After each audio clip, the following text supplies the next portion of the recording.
going to be looking at the Queen's Gambit opening. And the Queen's Gambit's probably the most popular gambit out there that most people play. It's played at the top level quite a bit. And one of the reasons for that is it's not really a true gambit. On the second move, white gives up a piece but can easily get that back.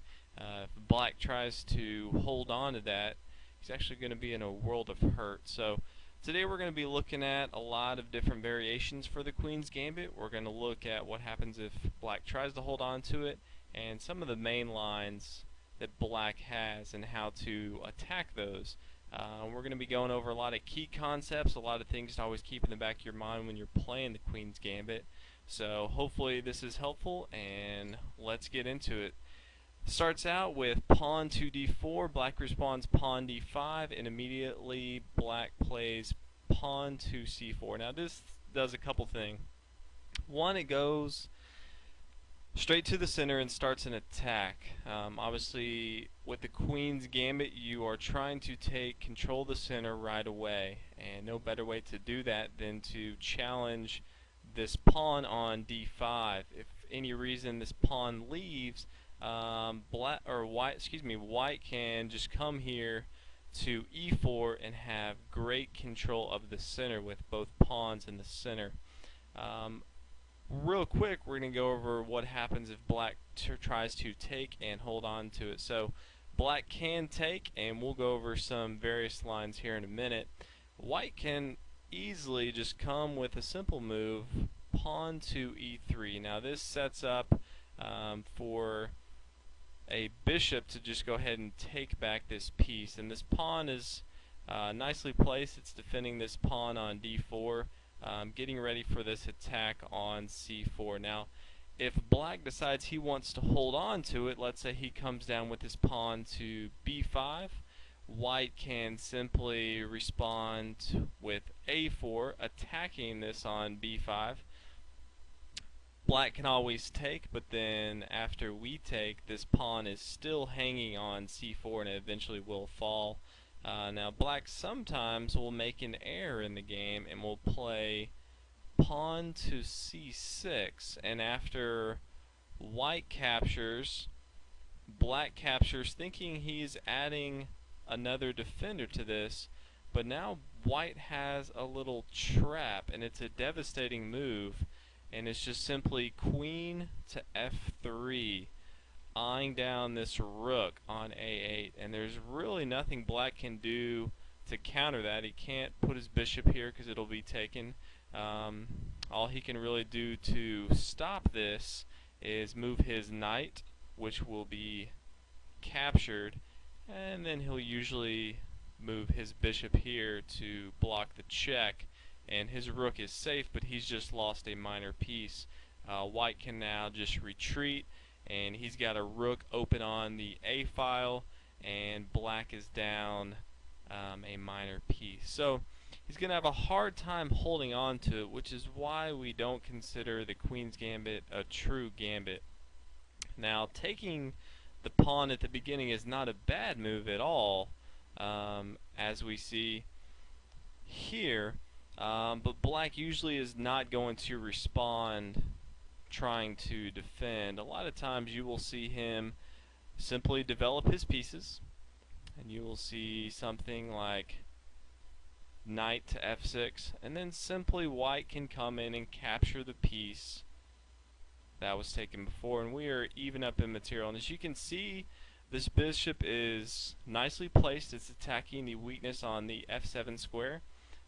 We have two pawns out controlling the center. This pawn is attacking the c5 and the e5 square, while this bishop is holding down the d5 square. So we have great center control. We have a minor piece out and two pawns, and he has one minor piece. So if you do play the Queen's Gambit accepted line, you really have a strong force in the center. Black can always come out here, challenge your queen. He does have protection from his knight. For the most part, you're going to be developing your knights. Eventually this knight will come here. and you're going to castle. This is kind of the setup of the Queen's Gambit accepted line.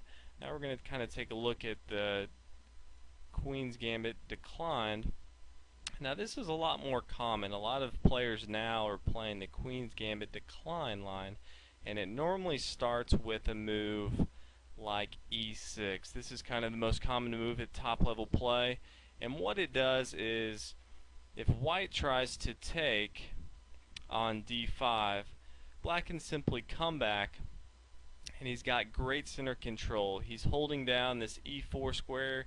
White can't come to the center, and he's building up a great defense. The one weakness that he has, though, is he has closed in his bishop from moving.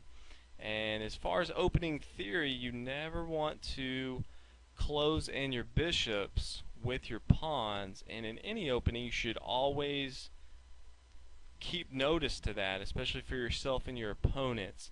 A lot of times you will not notice trapping your bishops, and then later on when you try to activate them you realize that they are out of use. So black has a weakness here with his bishop, so we're going to later down the line try to exploit that.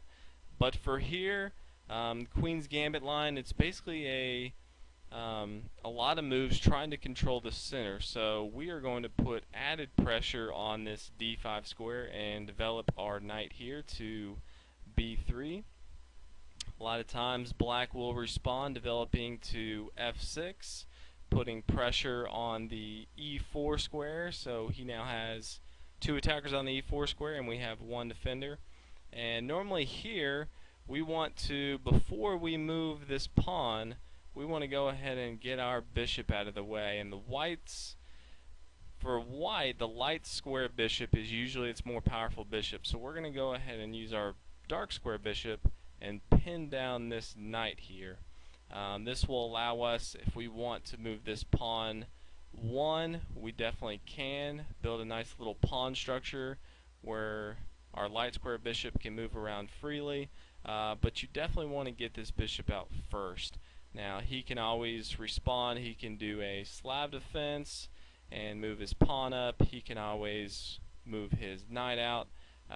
Simply, if he does this, attacking, we're simply going to add another defender and develop to f3. It basically becomes a build up your pieces, and then the fireworks really start going off in the center. White should have the advantage, and black on the Queen's Gambit really just tries to build up a solid defense and not let white get too much momentum. So these are some of the key concepts to keep a look at.